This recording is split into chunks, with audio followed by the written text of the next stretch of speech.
네, 강의, 네, 어, 이 선교 영어, 하고 이제 부제로 이제 선교지에서 언어 배우기라고 이렇게 제가 썼는데요.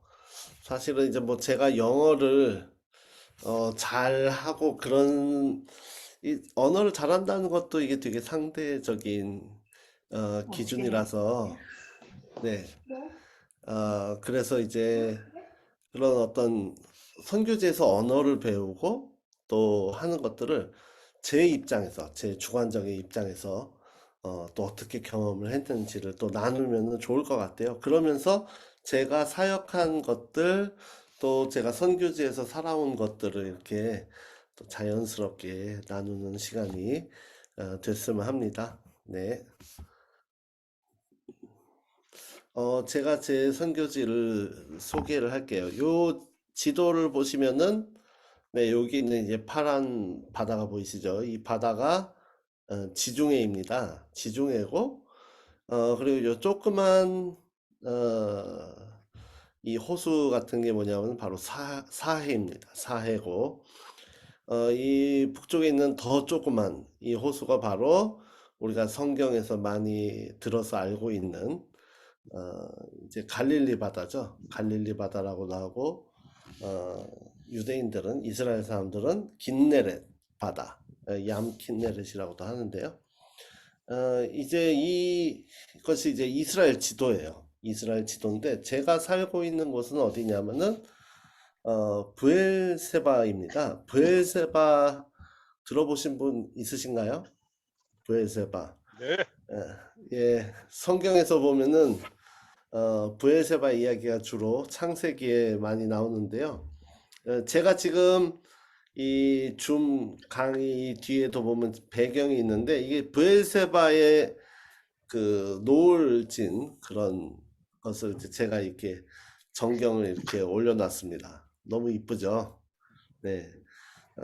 브엘세바는 우리가 성경에서 이스라엘을 얘기를 하면은 보통 단에서부터 브엘세바예요. 단에서부터 브엘세바를 얘기를 합니다. 단은 어디쯤이냐면은 제가 여기 커서 보이시죠? 여기 보면은 한 요쯤에 있어요. 단이. 에, 오늘날은 텔단이라고 얘기를 하는데 왜 단이 북쪽 끝이 단이 되냐면은 거기보다 더 올라가면은 헤르몬산, 헐몬산이라고도 하죠. 그래서 그 헐몬산에서 이제 이스라엘의 북쪽 경계가 정해진다고 볼 수 있습니다. 그 헐몬산에서 시편에도 어떤 얘기가 나오냐면 헐몬의 이슬 같다 이렇게 이제 그 말하자면 형제가 동거함이 얼마나 보기 좋은지 그거를 묘사를 할 때 헐몬의 이슬 같다고 이렇게 묘사를 하는데 그 헐몬의 이슬이 얼마나 그 수량이 많은지 그것이 강이 되고 흘러서 갈릴리 호수까지 흘러가고 이스라엘 북쪽은 그래서 아주 푸르고 우거지고 아름다워요. 그게 이제 단이 있는 그곳이고요. 그럼 왜 남쪽에는 브엘세바냐? 브엘세바 아래쪽에도 땅이 많은데 여기 보시면 네게브 써 있죠. 영어로 네게브. 브엘세바 아래가 이제 네게브 지역이거든요. 성경에도 보시면은 이제 네게브라는 그 명칭을 많이 보셨을 겁니다. 그런데 왜 브엘세바냐? 그 이제 성경이 쓰여질 당시에 그곳에는 이제 브엘세바는 사람이 살기에 최소한의 강우량이 내리는 곳이에요. 그래서 브엘세바보다 더 내려가면은 거기도 땅은 많이 있어요. 근데 사람이 살기는 적합하지 않은 거죠. 그래서 강우량이 사람이 살기에 최소한의 강우량이 있다고 해서 브엘세바인데 오늘날에는 브엘세바 아래쪽에도 수도관이 다 통하기 때문에 이제 거기서도 사람들이 살고 도시를 만들고 마을을 만들고 살고 있습니다. 제가 이제 이 브엘세바에 살고 있어요. 이 남부 네게브의 중심 도시고요. 그곳에서 저는 브엘세바 화인교회, 그 중국인 그 중국에서 온 가정교회 개척팀을 만나가지고 브엘세바 화인교회를 개척하는데 같이 제가 조인하게 되고 또 그들하고 같이 브엘세바 화인교회를 섬겼습니다. 제가 소속이 되게 많은데 말하자면 너무 길지만 WBM 선교회, 우리 허도희 사모님이 저를 이렇게 추천해 주셔서 했는데, WBM 선교회는 말하자면 성경 통독하고 세계를 축도하는 선교회예요. 그래서 저는 저의 사역은 성경 통독이에요. 사람 만나면 같이 성경 통독하고 뭐 다른 프로그램이 뭐 없습니다. 그냥 성경 통독하고 같이 나누는 건데, 그렇게 말씀을 읽고 있다가 인도하심을 받다 보니까 하나님께서 저를 또 다른 단체에 이렇게 또 들어가게 하셨어요. 그러면 WBM에 있으면서도 또한 이렇게 저를 이렇게 말하자면 파송하고 재정도 관리해주는 그런 단체들을 하나님이 연결해 주셔가지고 GP라는 단체에 또 이렇게 소속이 되어 있고요. CMA는 뭐냐면 제가 이스라엘에서 이제 학생 신분으로 있다가 제가 이제 종교인 비자 또 성직자 비자라고도 하는데 이스라엘에서 공식적으로 교회를 섬길 수 있는 그런 사람으로 인정받고 비자를 받게 됐습니다. 그래서 조만간 이제 들어가게 되는데 그것을 이제 그 이스라엘 정부와 사이에서 그런 어떤 비자들을 이렇게 말하자면 승인해 준 단체가 CMA예요. CMA라고도 하고 CNMA라고 하는데 아주 오래된 100년이 넘은 그런 선교 단체이자 교단입니다. 현지 교단. 그래서 그 교단에 제가 섬기는 브에세바 화인교회, 중국인 교회도 그 CNMA에 속해 있어요. 그래가지고 이제 제가 자연스럽게 또 CMA 소속으로 그런 이제 이스라엘 현지에서 장기적으로 사역할 수 있는 그런 비자를 받아서 또 섬길 수 있는 기회를 얻었습니다. 여기 보면은 이제 붉은 선으로 이렇게 지도에 표시가 되어 있는데 텔아비브 중국인 교회가 브에세바에 내려와서 교회를 개척하고 또 같이 에일랏이라는 홍해 맨 끝에 있어요. 성경에는 에시온 게벨이라고 나와 있는데 여기에는 이제 홍해가 있습니다. 지금 지도상에는 보이지 않지만 그래서 이곳에 중요한 중국인 교회 거점들을 들이 세워져 있고 이들을 통해서 중국인들을 전도해요. 왜 하필 중국인이냐? 네, 어, 이스라엘 전체 인구가 유대인이 600만 명이 조금 넘고요. 또 아랍인들이 한 180만 명 정도 되는데 중국인 노동자가 10,000명이 넘습니다. 근데 그 중국인들을 복음을 전하고 그들을 세우는데 중국인 교회가 아주 귀한 역할을 하고 있어요. 여러분도 아시다시피 중국 본토에서는 점점 복음을 전하기가 어려운 그런 상황인데 하나님께서 자꾸 해외에 있는 노동자들을 또 중국에서 나오게 하셔가지고 그들에게 복음을 전하고 그들이 복음을 가지고 본토에 가서 또 전하는 그런 또 하나님의 그런 전략들이 또 이루어지고 있습니다. 그래서 저는 그렇게 중국인 교회를 섬겼고요, 섬기고 있고요.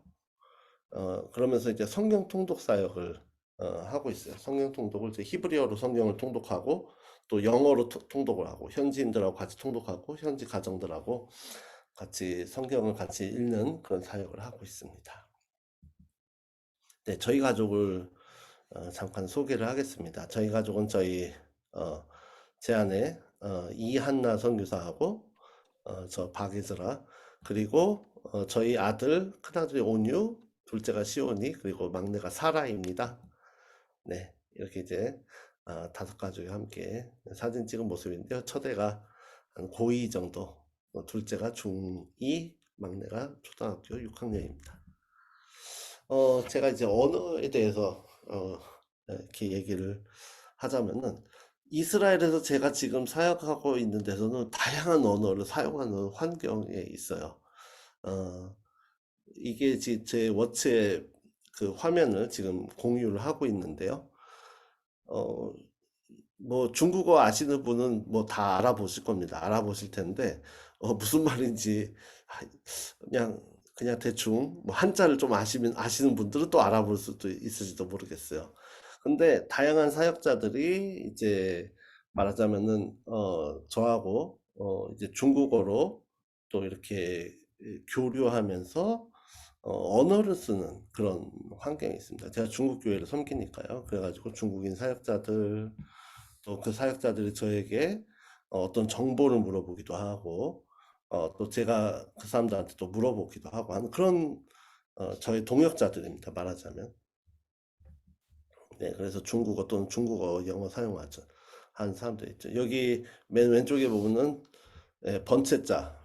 우리가 흔히 알고 있는 한자를 쓰는 사람이 있는가 하면은 지금 중국 본토에서 쓰는 또 한자를 쓰는 사람도 있습니다. 홍콩 뭐 이런 데서는 싱가포르 이런 데서는 번체를 쓰죠. 대만에서는 런 다중 언어를 또 쓰는 그런 환경 가운데 있어요. 근데 또 어떤 사람들은 네, 영어를 쓰는 사람도 있습니다. 제가 뭐 영어를 잘 하진 못하고 그런데 이 사람들하고 커뮤니케이션을 하는 데는 큰 지장이 없어요. 제가 오늘 하고자 하는 말이 그것입니다. 선교에서 언어가 중요하다고 말할 수는 있는데 이게 내가 생각하는 거하고 달라요. 네. 이렇게 이제 여러 사람들이 저한테 이제 물어보기도 하고 제가 그 사람들한테 답을 하기도 하고 또 영적인 교제를 또 언어를 통해서 또 하게 되고 이렇게 됩니다. 그래서 영어를 사용하는 사람들이 있습니다. 이스라엘 내에 있는 사역자들 중에서 특별히 뭐 미국에서 왔다거나 아니 미국에서 오지 않았어도 영어가 일종의 이제 공용어잖아요. 공용어니까 이스라엘의 언어인 히브리어를 쓰지 않거나 뭐 제가 쓰는 또 중국어나 한국어를 쓰지 않는 이상은 영어로 대화를 하게 돼 있습니다.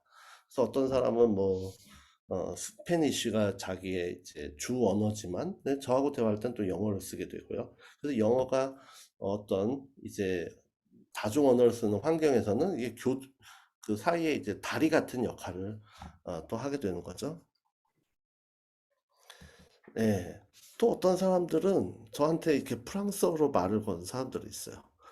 네, 왜일까요? 제가 프랑스어를 사용하는 지역에서 살았었기 때문입니다. 오래 살진 않았는데 1년을 살았어요.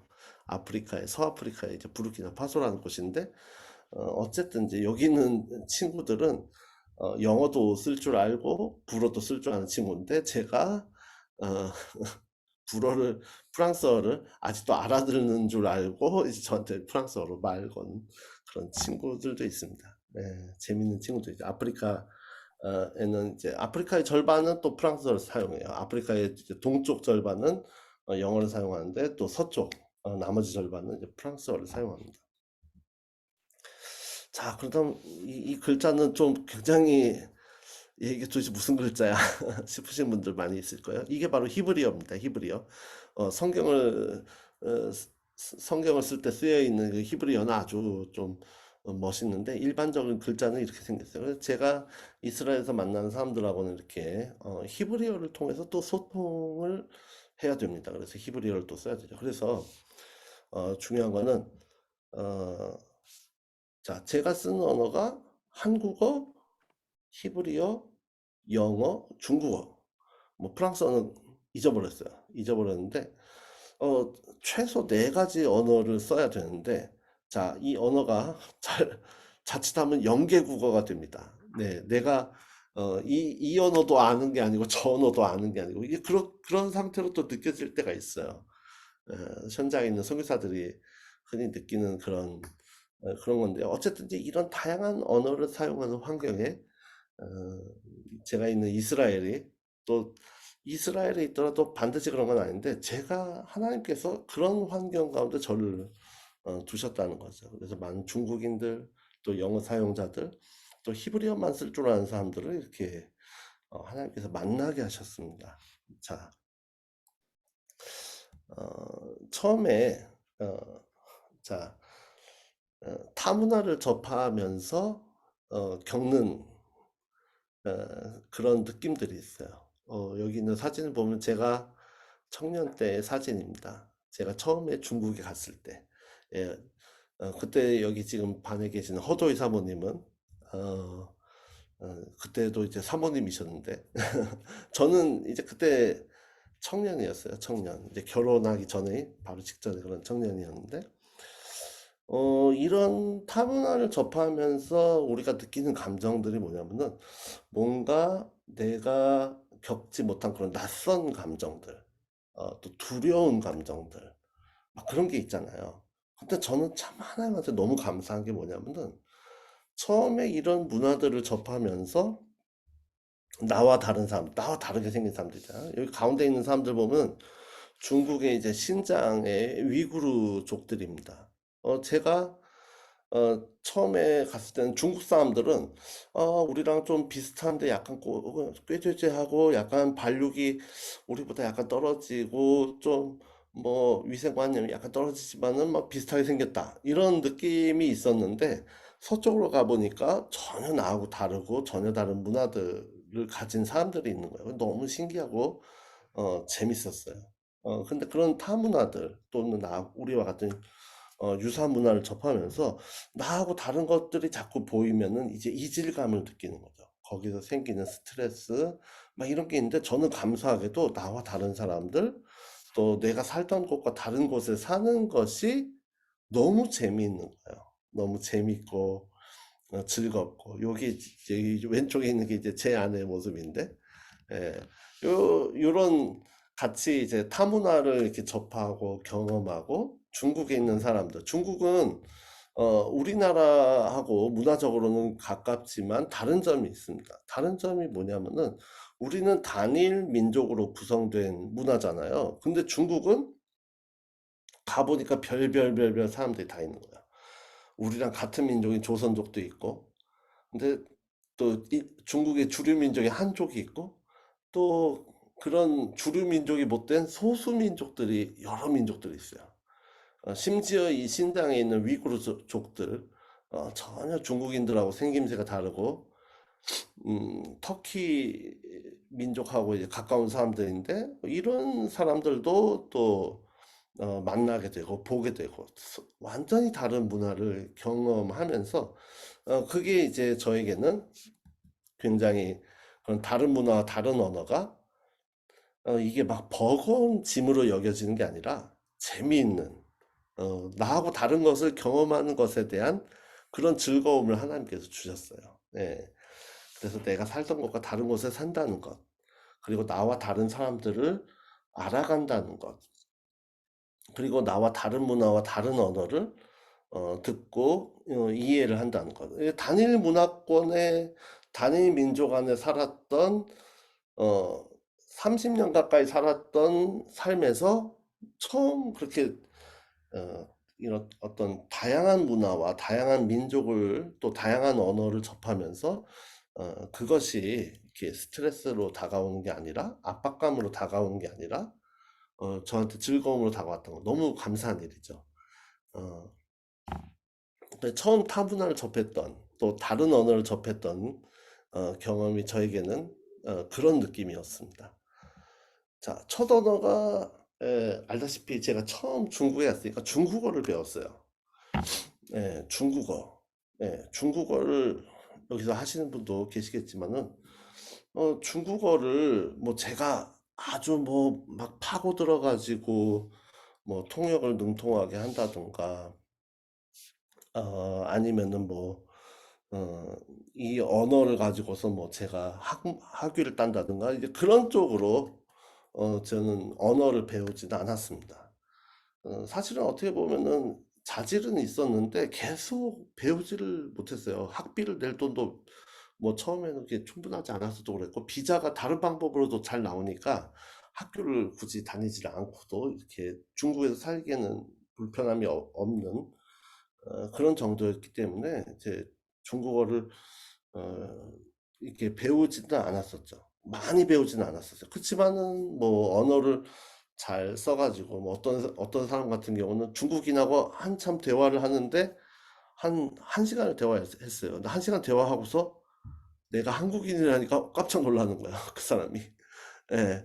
근데 어떨 때는 어, 그게 너무 감사하죠. 저를 한국인으로 못 알아채고 네가 한국인이었어 하고 깜짝 놀란 사람도 있는가 하면 어떤 사람 같은 경우는 제가 말을 하니까 항상 그런 칭찬만 받으면 좋을 것 같은데 이렇게 이제 또 같이 중국어로 얘기를 하면은 너는 너의 쓰는 언어는 3분의 1밖에 안 돼, 너는 그 정도, 그거는 온전한 언어가 아니야. 그런 말 하면 또 기가 죽고. 그런데, 중요한 건 뭐냐면은, 언어를 제가 만약 학문적으로 파고든다든가, 또 했으면은 제가 무슨 학위도 딸 수 있고 했을지도 모르겠어요. 근데 이제 선교지에서 이제 살다 보니까 저는 언어를 어, 어떻게 사용하게 되냐면 상대방을 사랑하고 이해하고 또 축복하는 그런 교제 차원에서 이제 중국어를 배우게 된 거죠. 제가 요 얼마 전에 이제 어느 선교사님 이제 중국에서 오래 계신 선교사님이신데 한국에서 이제 교회를 개척하셔가지고 하시는 우리 동역자가 있습니다. 그 목사님이 중국인들 대상으로 지금도 통독을 계속 하세요. 근데 이제 저랑 무슨 얘기를 하냐면은 중국어 찬양 한 20곡 정도만 외우고 중국어로 예수님이 너를 사랑하시고 예수님이 너를 축복하신다. 그 찬양만 알고 있으면은 상대방 마음이 다 무너진다는 거예요. 처음 만난 그 중국 교회, 처음 만난 형제자매들 사이에서 가가지고 일단은 예수님이 당신을 사랑하시고 예수 아이니 예수 조푸니 이렇게 예수님이 너를 사랑하시고 예수님이 너를 축복하십니다. 그 찬양을 부르면은 상대방의 마음이 쫙 무너지고 눈물을 흘리고 마음 문이 열린다는 거죠. 그래서 내가 많이 알고서 이렇게 상대방한테 선교를 하는 게 아니고 내가 상대방을 사랑하고 축복하는 그 교제 차원에서 언어를 배우면요. 언어가 이렇게 크게 부담이 되지 않는 거예요. 내가 이게 문법적으로 틀리지 않았을까? 내가 말하는 걸 상대방이 뭐 오해하지 않을까? 내가 단어를 막 적어가면서, 물론 이렇게 하면은 이제, 그런 긴장은 좀 있어야 됩니다. 그치만, 스트레스가 돼가지고 내가 말도 못하게 되고, 그런 게 아니고, 상대방을 사랑하고 축복하는 교제로서, 선교 언어를 배우는 거죠. 그래서 중국어 언어는 재밌게 배웠던 것 같아요, 저는요. 그래서 중국어를 재밌게 배우고, 지금도 저는 제 아내하고 다니면서 이게 습관이 됐어요. 둘이서 얘기할 때, 특히 애들하고 같이 있을 때 애들이 못 알아듣게 얘기를 할 때 둘이서 중국어를 씁니다. 네, 어쨌든지 그러면서 중국어를 또 언어를 재밌게 배웠던 기억이 있어요. 여기 이제 사진의 요 모습은 뭐냐면은 저희 그 부에세바 중국입교에서 이제 성탄 축하 집회를 할 때 모였던 사람들입니다. 한 90% 정도가 불신자들이에요. 여기 유학생들 또 노동자들 이렇게 불러가지고 같이 식사를 했는데 많은 사람들이 예수님을 대해서 이제 복음에 대해서 들었었던 그런 기억이 납니다. 그래서 중국에 가면 이렇게 초대하는 문화, 또 섬기는 문화가 많죠. 저희 여기 왼쪽에는 저희 가족들이 여기 있는 노동자 형제들이 저희를 초대했어요. 초대해가지고 이렇게 이제 한상 이렇게 거하게 차려주면서 같이 어, 이스라엘에 가면은 사실은 이렇게 맛있는 음식을 먹기가 쉽지 않습니다. 이스라엘 음식이 맛없다는 게 아니고 뭐냐면은 이스라엘은 음식법이 굉장히 복잡하기 때문에 돼지고기도 못 먹고 새우도 못 먹고 조개도 못 먹고 심지어는 치즈랑 고기를 동시에 같이 먹을 수 없고 막 이런 여러 가지 복잡한 음식법이 있어요. 이슬람보다 더 심한 그런 음식법이 있어요. 그래가지고 슈퍼에서 어, 그런 음식들을 사기도 어렵습니다. 그래서 반 포기하고 그냥 파는 대로 사다가 음식을 해 먹는데 중국 사람들은 그렇지 않더라고요. 자기들이 원하는 스타일로 음식을 만들어내요. 그걸 또 구입하는 루트가 있고 그래서 이 사람들이 초대해서 가면은 굉장히 풍성한 음식들이 이렇게 대접해서 나옵니다. 그래서 같이 이렇게 즐겁게 맛있는 음식을 먹듯 서로 사랑하고 축복하는 교제 가운데서 또 언어를 사용한다면 언어도 즐겁게 배울 수 있겠죠. 그래서 이제 언어를 이렇게 재미있게 그 사람들하고 쓸 때 나하고 관계 있는 것부터 있기 시작하는 거예요. 나하고 관계 있는 거. 뭐냐면은 예를 들면은 내가 표현하고 싶은 거. 그가 이런 게 있어요. 언어를 이렇게 이제 언어 과정 중에서 이렇게 배우다 보면은 어 제가 이제 히브리어 배울 때도 그렇게 했는데 히브리어 배울 때나 중국어 배울 때나 반드시 밖에 나가 가지고 실습을 시킵니다. 제가 알던 어떤 형제도 그날 배운 중국어를 밖에 나가가지고 반드시 현지인들한테 쓰는 거예요. 그러면 내가 실력이 확 늘어나요.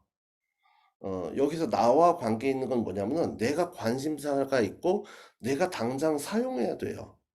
그런 언어는 빨리 배우게 되어 있습니다. 어, 그러니까 예를 들면은 나중에도 제가 얘기를 하겠지만 제가 일상 회화로서의 중국어는 이렇게 재미있게 쓰고 잘 쓰는데 뭐가 어렵냐면 사역 언어로서의 중국어는 또 완전히 다르거든요. 사역 언어라는 건 뭐냐면은 성경을 읽고 설교를 하고 뭐 이렇게 이제 예배 때 사용하는 언어. 그러니까 이제 기도문이라든지 이런 건 틀이 있어요. 틀이 있어서 일상 언어랑 달라요. 근데 이런 것들을 배울 기회도 별로 없었고 제가 쓸 기회가 별로 없었는데 당장 브엘세바에 와서 중국인 교회를 개척하는 팀에 제가 들어가니까 바로 설교를 시킵니다, 저한테.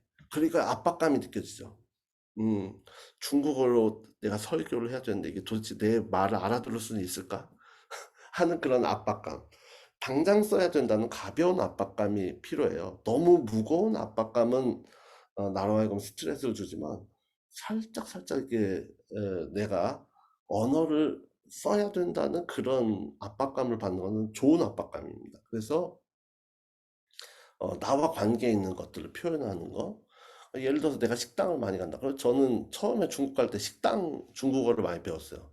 중국어로 요리를 표현하는 법, 막 이런 것도 책에 나오기도 하는데 그거를 다 외워가지고 중국 요리 시키면 쫙 시킬 수 있었어요. 예, 이 요리가 어떤 조리법으로 됐는지를 이렇게 표현할 수 있고.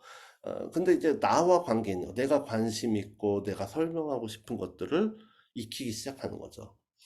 그리고 내가 당장 써야 하는 어떤 환경에 내가 딱 던져진다. 그러면 언어가 또 이렇게 어, 빨리 배워지는 거예요. 그럼 가벼운 압박감을 받는 거. 당장 내가 중국어로 특송을 해야 돼. 영어로 특송을 해야 돼. 막 예를 들어서 뭐 인터내셔널 처치 같은 데 가가지고 내가 그 앞에 특송을 하게 됐다. 나는 영어 한마디를 하지 못하는데. 근데 뭐 시키니까 그러면은 당장 써야 된다는 압박감 때문에 내가 그걸 하게 되는 거죠. 네, 이게 또 언어를 배우는데 아주 좋은 어, 디딤목이 됩니다. 연애를 하듯이 재미있게 배우는 일상 언어. 그래서 그 중국어로 사람들을 이렇게 만나고 얘기하고 그런 중국 친구들하고 얘기하는 게 재밌는 거예요. 그래서 이 사람들 마음도 또 알 수 있잖아요. 중국어로.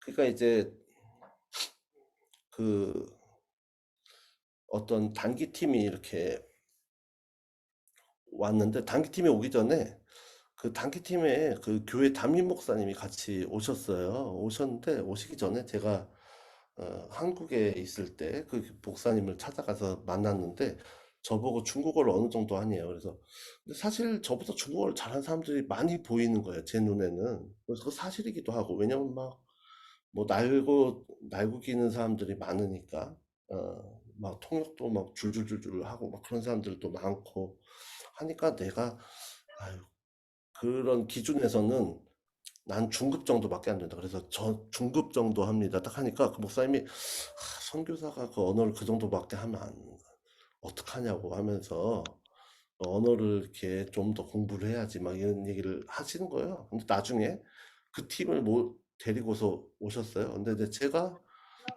뭐 중국어를 잘하는 건 아니지만 운전기사랑 계속 쉬지 않고 얘기를 하니까 이분이 말하자면은 이 목사님이 저를 보면서 이제 중국어로 쉬지 않고 계속 운전기사랑 얘기를 하고 이 사람들하고 이제 소통을 시키는 건 통역을 말하자면 가벼운 통역을 하니까 어우 이제 저를 다시 보시더라고요. 이제 제 자랑하려고 얘기하는 건 아닌데 뭐냐면은 어, 이제 그런 상황 가운데서 내가 써야 한다는 압박감, 그리고 관계 있는 것들, 그리고 상대방을 알아가는 그런 재미를 가지고 있는 사람들은 일상 언어들을 빨리 배울 수 있는 거죠. 물론 고급스러운 언어들, 이렇게 이제 책을 읽는다든지, 이런 건 또 다른 문제입니다. 그렇지만은, 선교지에서는 사람을 만나는 거니까요. 사람을 만나고 영혼을 만나는 거니까, 이렇게 연애를 하듯이 이렇게 재밌게, 일상 언어를 배우는 게, 저한테는 되게, 어, 이렇게 언어를 쉽게 배우게 하는, 그런 계기가 됐던 것 같습니다.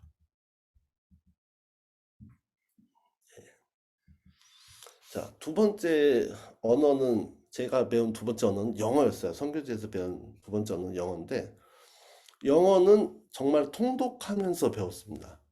중국어는 그래도 중국어 그 과정에 들어가서 배웠는데, 영어는 제가 이제 아프리카 우간다에 결혼하자마자 아프리카 우간다에 가서, 저희 첫애가 지금 고2이고 저보다 키가 훨씬 크거든요. 근데 이제 아까 보셨잖아요. 근데 요 갓난 애기가 제 첫째입니다.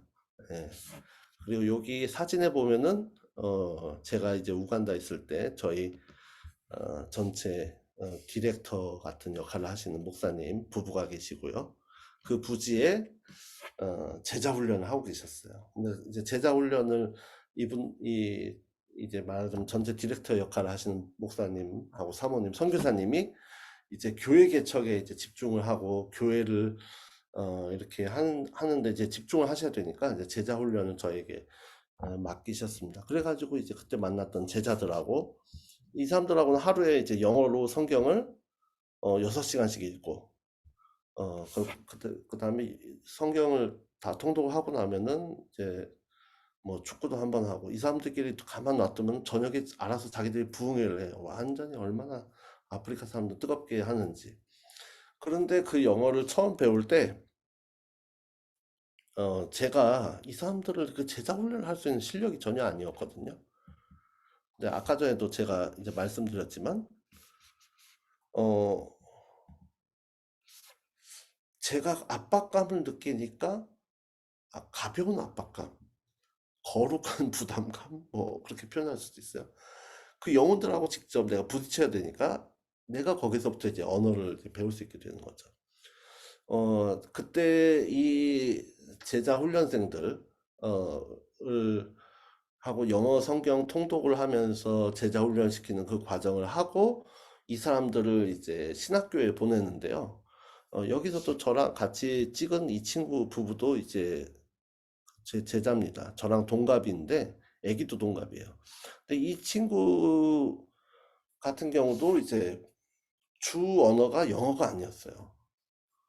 영어가 아니고 프랑스어를 쓰는 사람들입니다. 콩고 사람들이에요. 그래서 콩고 사람들 절반, 영어 쓰는 우간다 사람들 절반인데, 우간다 사람들도 뭐 영어를 정말 주로 쓰는 서구 사람들 눈에는 브로큰 잉글리시 쓰는 사람 보이죠. 근데 그 사람들 말도 못 알아듣는 거예요, 저는요. 처음에는. 그래가지고 현지 이제 유스 그룹, 현지 중고등부 모임에 처음에 이제 딱 조인을 했는데, 돌아가면서 이제 말씀을 읽고 나누는 겁니다. 그 쉐어링을 하는데 제 차례가 왔어요. 근데 영어로 표현할 수가 없어요. 자, 그래가지고 처음에 할 수 있던 한마디가 뭐였냐면은 제가 중요하다고 생각하는 성경 구절을 읽고 그 다음에 뭐라고 얘기했냐면 This is important. 이거는 말할 줄 아니까. 그렇게 말했던 기억이 납니다. 근데 몇 달 사이에 제가 그 유스 그룹을 맡고 나중에 제자 훈련 반을 맡으면서 영어가 그냥 뭐 말도 못하게 빨리 늘었어요. 늘었어요. 그래가지고 이 사람들하고 소통하고 나눌 수 있고, 이 사람들하고 같이 영어를 성경 읽는 건 또 크게 어려운 일이 아니니까 저에게는 그런 또 귀한 기회였습니다. 예, 그때 같이 했던 제자 훈련생들과의 모습입니다. 저희 온유를 안고 그때 영어 통독을 하던 제자들. 지금부터 한 18년 전, 17년 전 사진인데요. 네, 요 사람들이 중에서는 지금 아프리카 여기 교단 총무가 된 사람도 있고, 네, 콩고에서 목회한 사람도 있고 여러 사람도 있습니다. 행방불명된 사람들도 있어요. 네, 저희 또 WBM 대표이신 이제 박순환 목사님하고 팀들이 그때 오셨을 때 같이 찍은 사진입니다. 그래서 이 제자 훈련하는 친구들하고 영어로 통독하면서 영어를 말씀을 통해서 배우니까 사역 언어도 해결되고 이 사람들하고 같이 있으니까 이제 일상 언어도 이렇게 쓰는데도 큰 진보가 있었어요. 이 친구들 중에서도 영어를 거의 못하는 친구들이 있었습니다. 콩고 친구들은. 이 친구들은 그래서 1년 동안 영어가 준비된 다음에 신학교로 보내야 되는 거예요. 그러니까 이 친구들하고 저하고 입장이 비슷한 거예요. 같이 영어를 통독하면서 영어가 자연스럽게 익혀지고 그 가운데 이제 신학교로 보내지고 이런 것들을 경험을 하는 거죠. 이 사진들은 제 그때 제자 훈련반에 한 친구가 한 제자가 저한테 어, 그 페이스북 그 앱을 그 뭐죠 그 페이스북 그 저기 SNS 앱으로 저한테 보내준 사진입니다. 그래서 영어 통독하면서 영어가 빠르게 늘고 뭐 제가 잘 한다고 말할 수는 없지만 그들과 소통하는 데는 부족함이 없는 영어를 어, 쓰게 된 거예요. 그래서 그게 중요한 게 뭐냐면 내가 그런 환경에 하나님께서 저를 던져 놓으신 것. 뭐 제가 뭐 찾아서 그런 걸 찾아서 들어갈 수 있는 상황은 아니었어요. 하나님께서 인도하시면서 제가 그런 환경으로 가도록 하나님께서 이끌어 주신 거죠. 처음에도 우간다를 가려고 간 건 아니었고, 어, 이제 중국에서 사역하려고 했는데 하나님께서 이렇게 우간다를 또 가게 하시면서 이렇게 영어로 또 사역을 할 수 있게 하셨습니다. 그래서 이 친구가 이제 콩고 사람 제자예요. 무기사라고 하는 친구인데 자기 결혼 사진도 저에게 보내줬어요. 예, 너무 신실하고 또 귀한 친구인데 이 졸업할 때 졸업장을 주던 모습입니다. 제자 훈련반.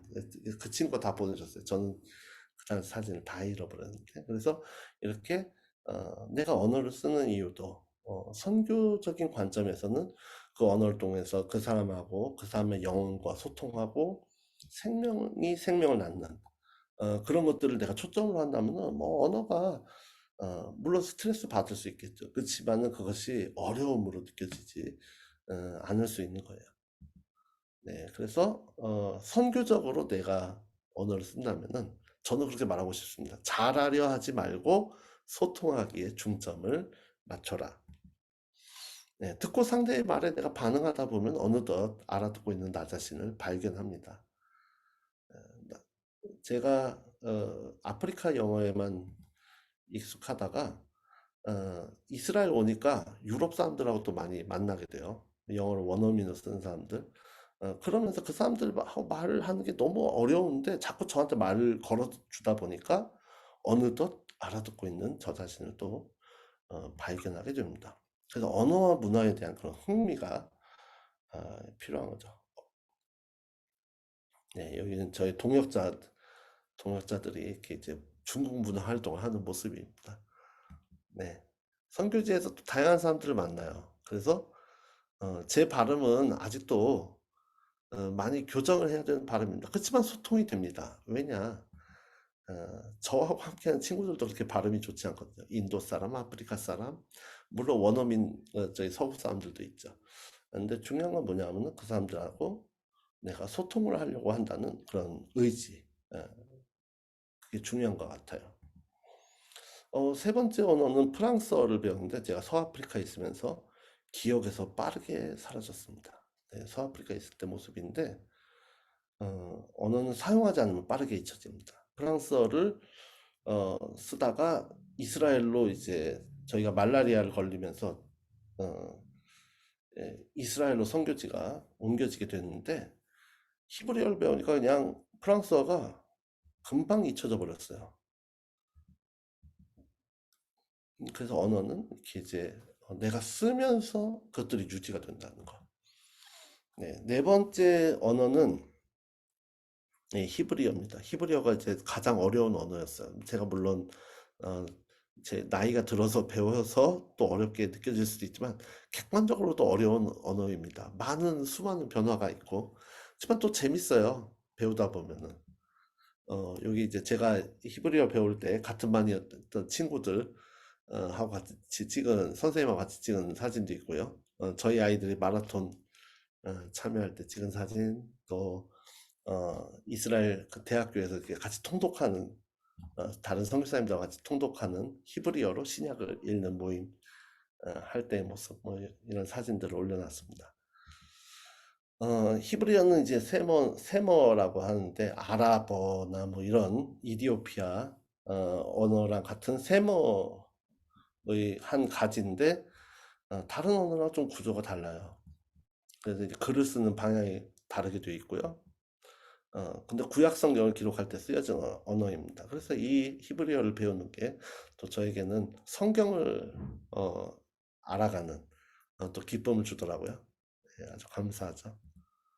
네, 브엘세바에 오면서 아까 전에 말했던 것처럼 중국어를 다시 배우겠습니다. 제가 브엘세바를 정탐을 저희 아이들하고 또 하기도 하고 치앙마이에서 온 그 중국인 교회 팀을 제가 가이드하게 됐어요. 그래가지고 이제 그 브엘세바에 있는 메시아닉 교회, 메시아닉 유대인 교회 믿는 유대인들을 이제 메시아닉 유대인이라고 얘기하는데요. 그 사람들 중에서 이제 브엘세바에서 제일 오래된 교회가 있습니다. 그 교회 그 중국인 치앙마이에 있는 중국인 교회 멤버들하고 같이 찾아가가지고 중국어로 특송도 부르고 했던 기억이 납니다. 그 교회가 나중에는 저희 아이들이 또 제 아내가 다니면서 이렇게 또 같이 교제하고 연합하는 그런 공동체가 됐습니다.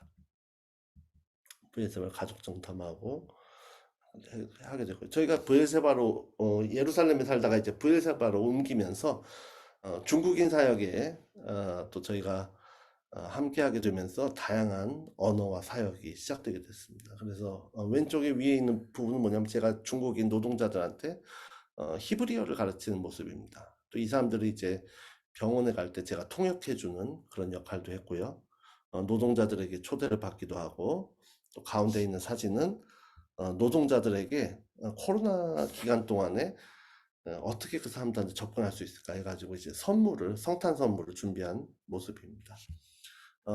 이 중국인 사역만 한 게 아니라 다른 메시아닉 유대인 사역자들 또 그리고 다른 사람들과 함께 연합하면서 하나님께서 귀한 이렇게 네트워크를 또 만들어 주셨어요. 그래서 이 사람들과 함께 기도하며 말씀 보며 또 같이 전도하며 이렇게 브엘세바에서 다양한 사람들과 함께 동역하면서 사역할 수 있는 또 기회를 주셨습니다. 그래서 제가 이제 마지막으로 얘기하고 싶은 건 뭐냐, 선교지에서 언어는 소통이라고 말할 수 있어요. 그래서 선교지에서 언어는 소통이다. 하나님의 사랑을 그들의 언어로 표현하는 거죠. 제가 중국과 또 아프리카와 그리고 이스라엘까지 오게 됐지만은 중요한 거는 그거였습니다. 제게 어떤 선교사님들에게는 한 언어를 깊이 또 배우게 하시기도 하고 그렇지만 중요한 건 뭐냐면은 하나님의 사랑을 그들의 언어로 표현하고 또 수많은 동역자들하고 동역하게 하는 그런 귀한 수단으로 하나님이 사용하시는 것을 봅니다. 그래서 내가 중요한 건 뭐냐면 잘 하려고 하는 거는 뭐 다 그렇게 할 수 있죠. 그렇지만은 잘하지 못해도 내 기준으로 볼 땐 잘한 게 아니더라도 짧은 한마디라도 하나님의 사랑은 충분히 전달될 수 있다. 거기서부터 선교지에서 언어를 사용하는 게 시작된다. 그렇게 전 또 얘기할 수 있습니다. 네, 여기까지 제가 오늘 오늘 이제 선교 영어 선교지에서 언어 배우는 것들에 대해서 이렇게 이제 같이 좀 나눴는데요.